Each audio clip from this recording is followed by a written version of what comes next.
Jangan tunggu lama-lama lagi, waktu Tuhan sudah dekat. Sio ingat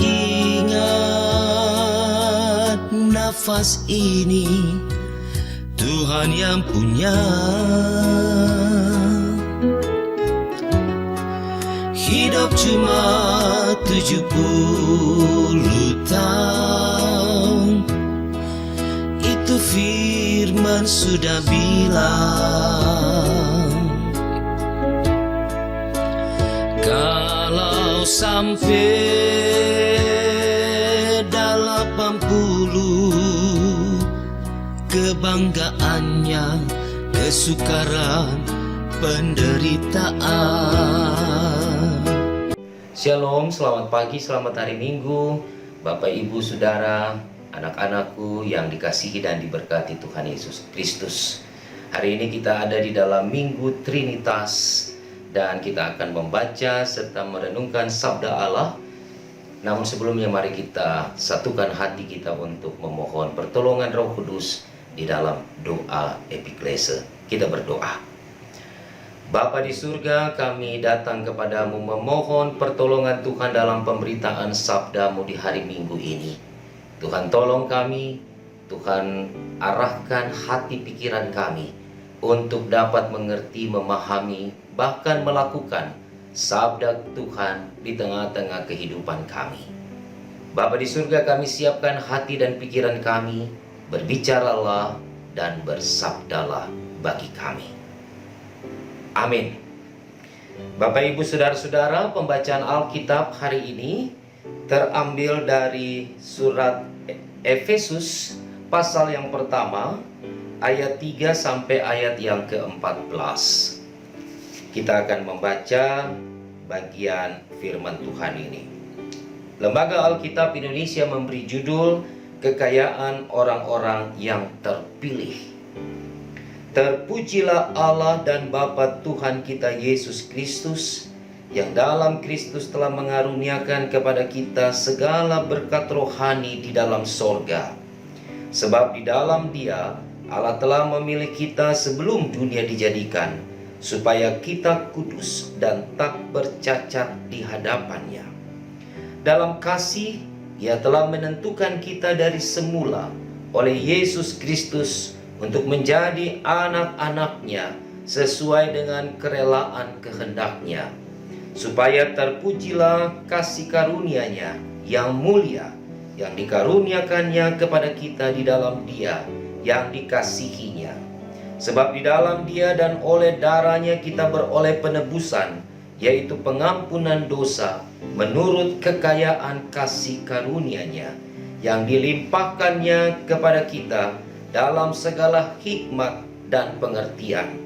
Sebab Ia telah menyatakan rahasia kehendak-Nya kepada kita sesuai dengan rencana kerelaannya, yaitu rencana kerelaan yang dari semula telah ditetapkannya di dalam Kristus sebagai persiapan kegenapan waktu untuk mempersatukan di dalam Kristus sebagai kepala segala sesuatu, baik yang di sorga maupun yang di bumi.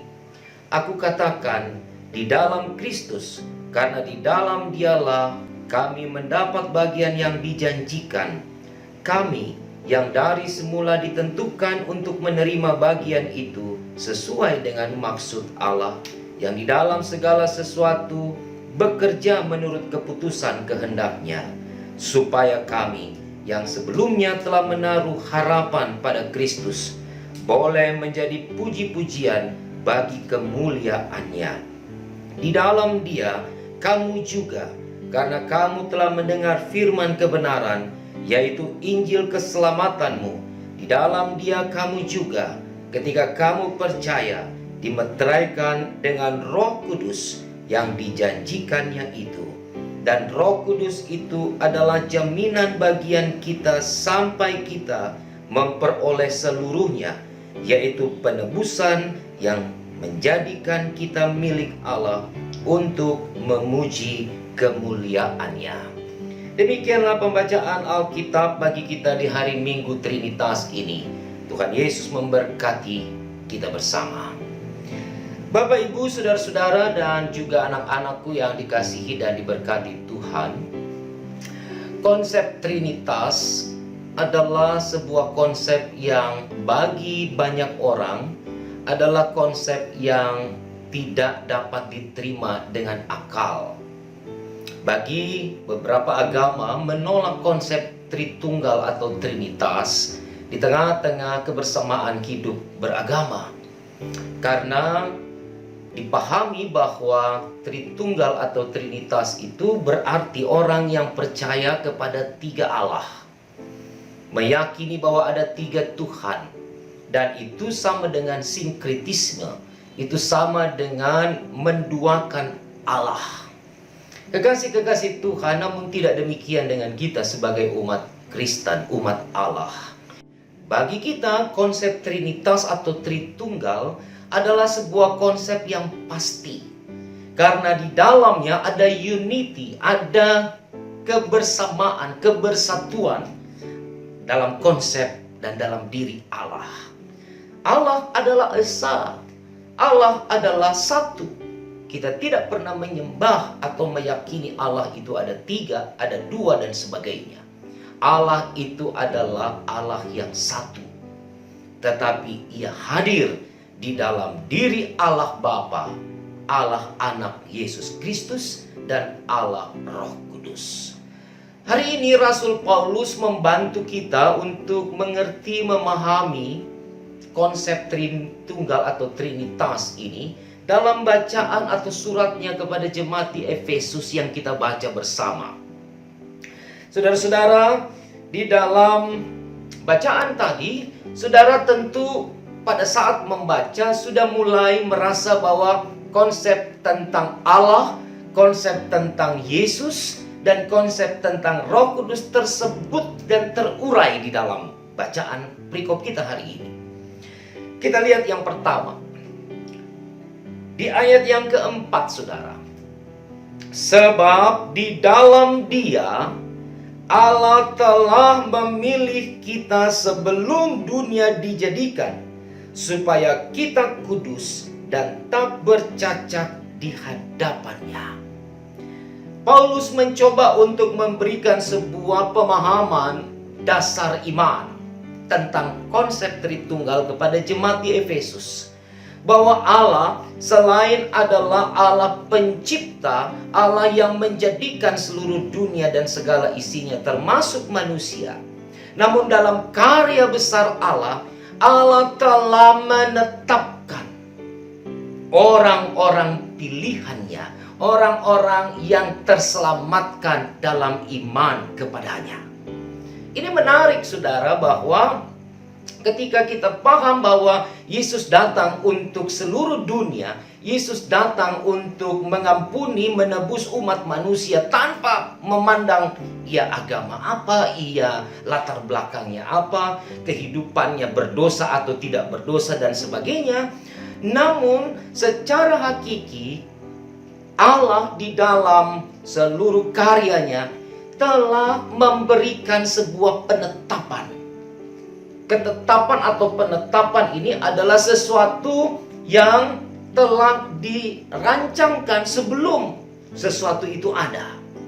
Sehingga sebelum, kata Paulus, sebelum kita semua ada, Allah sudah menetapkan kita menjadi orang-orang pilihan, orang-orang yang akan menjadi kudus dan tak bercacat di dalam dan di hadapannya. Ayat 4 dalam bacaan kita. Dalam diri Allah ada otoritas yang tidak bisa diatur, tidak bisa diintervensi, tidak bisa diarahkan oleh siapapun. Nah, pilihan Allah tadi, pilihan mutlak dalam keotoritasan kuasa Allah, menetapkan orang-orang yang diselamatkan, dikuduskan, dan senantiasa tidak bercacat di hadapannya, diwujudkan oleh Kristus. Saudara perhatikan ayat 5. Dalam kasih, Ia telah menentukan kita dari semula oleh Yesus Kristus untuk menjadi anak-anaknya sesuai dengan kerelaan kehendak-Nya, supaya terpujilah kasih karunia-Nya yang mulia yang dikaruniakannya kepada kita di dalam Dia yang dikasihi-Nya. Jadi, penetapan Allah tadi kemudian diwujudkan dengan kedatangan Kristus untuk benar-benar melihat mana kambing, mana domba, untuk melihat mana orang-orang yang mau percaya dan setia kepada Allah, sehingga Allah harus datang di dalam diri manusia Yesus Kristus itu sebagai anak. Maka kedatangan Kristus yang menebus, mengampuni, memeteraikan di dalam keselamatan itu, maka disitulah teruji siapa yang ditetapkan itu, apakah ia masuk di dalam seluruh proses dan rancangan Allah di tengah-tengah kehadiran Kristus Tuhan sebagai penebus dan juru selamat dunia. Maka kita ketemu dengan konsep kedua tentang Kristus, tentang Allah anak yang melanjutkan misinya ketika Ia telah menetapkan di awal dan kemudian dinyatakan di dalam kehidupan real dengan kedatangan Kristus. Konsep yang ketiga, saudara, mari kita perhatikan ayat yang ke-14 dalam perikop kita.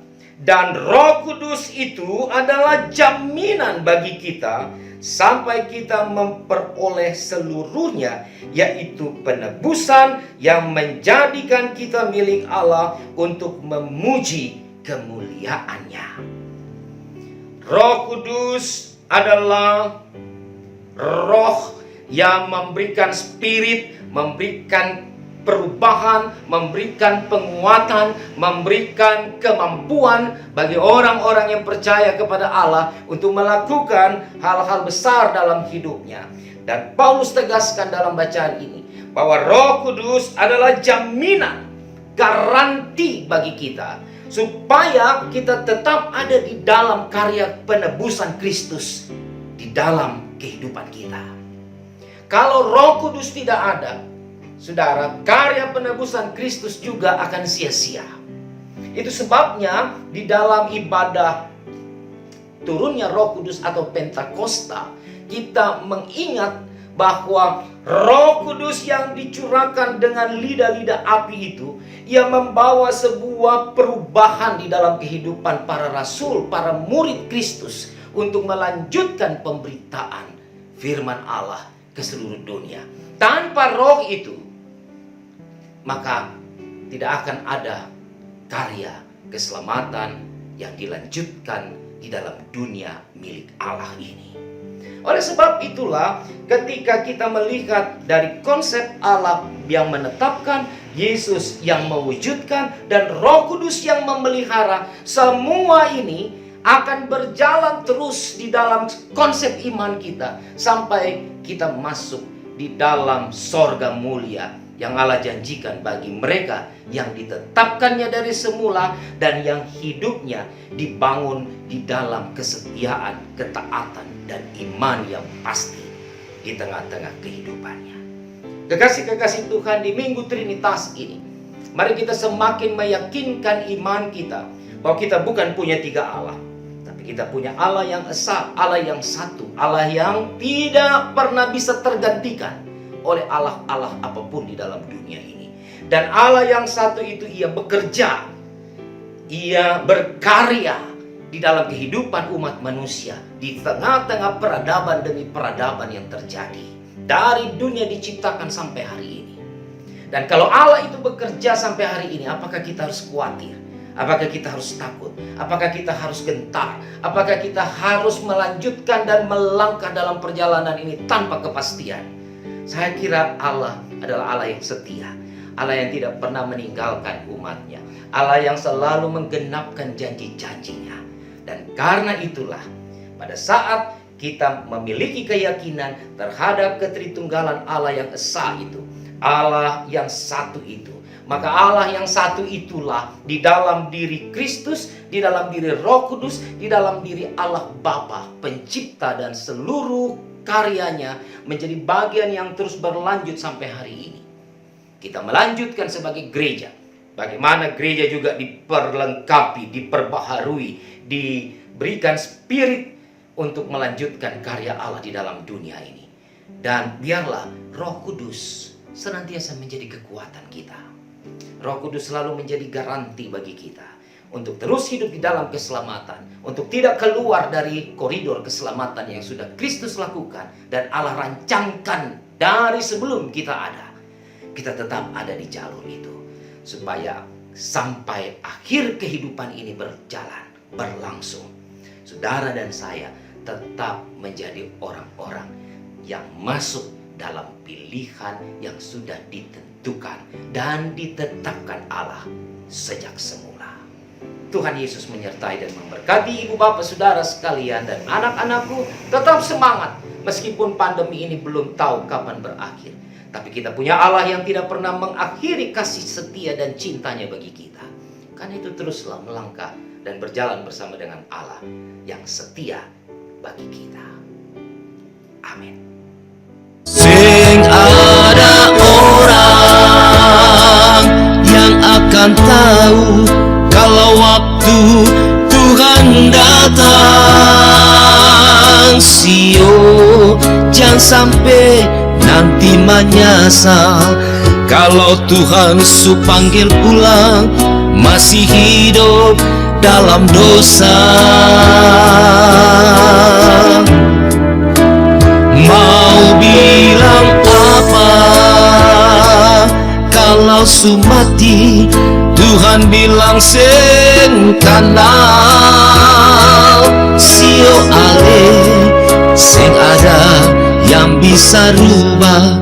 Sudah keputusan Bapa, biar menangis air mata darah.